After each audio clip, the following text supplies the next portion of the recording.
বিদ্যুতের লুজ কানেকশনের কারণে সচিবালয়ে আগুন লাগার ঘটনা ঘটেছে বলে জানিয়েছে তদন্ত কমিটি। মঙ্গলবার 31 ডিসেম্বর সন্ধ্যায় অগ্নিকাণ্ডের ঘটনায় প্রাথমিক তদন্ত প্রতিবেদন প্রধান উপদেষ্টার কাছে জমা দেওয়ার পর এ তথ্য জানান তদন্ত কমিটির প্রধান ও স্বরাষ্ট্র মন্ত্রণালয়ের সিনিয়র সচিব নাসিমুল গনি।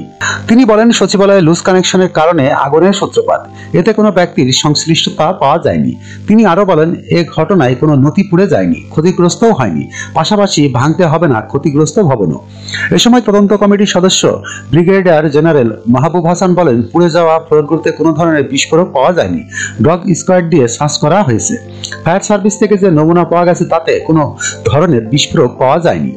ফায়ার সার্ভিসের মহাপরিচালক ব্রিগেডিয়ার জেনারেল মোহাম্মদ জাহেদ কামাল বলেন, করিডোরে আগুন থাকায় নেভাতে দেরি হয়েছে, কলা পসিবল গেট থাকায় তা কেটে ভিতরে ঢুকতে হয়েছে। ইন্টেরিয়র ডিজাইনের কারণে আগুন বেশি ছড়িয়েছে, এছাড়া পর্যাপ্ত পানি ছিল না।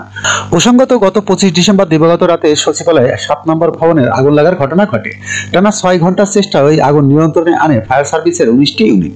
তবে আগুনে ভবনটির 4টি তলায় অবস্থিত স্থানীয় সরকার, পল্লী উন্নয়ন ও সমবায় মন্ত্রণালয়, সড়ক পরিবহন ও সেতু, ডাক ও টেলিযোগাযোগ, যুব ও ক্রীড়া মন্ত্রণালয়, শ্রম ও কর্মসংস্থান মন্ত্রণালয়ের নথিপত্র, কম্পিউটার ও আসবাবপত্র পুড়ে গেছে। যখনকার খবর তখনই দেখতে চোখ রাখুন সুন 24 টিভিতে। চ্যানেলটি সাবস্ক্রাইব করুন।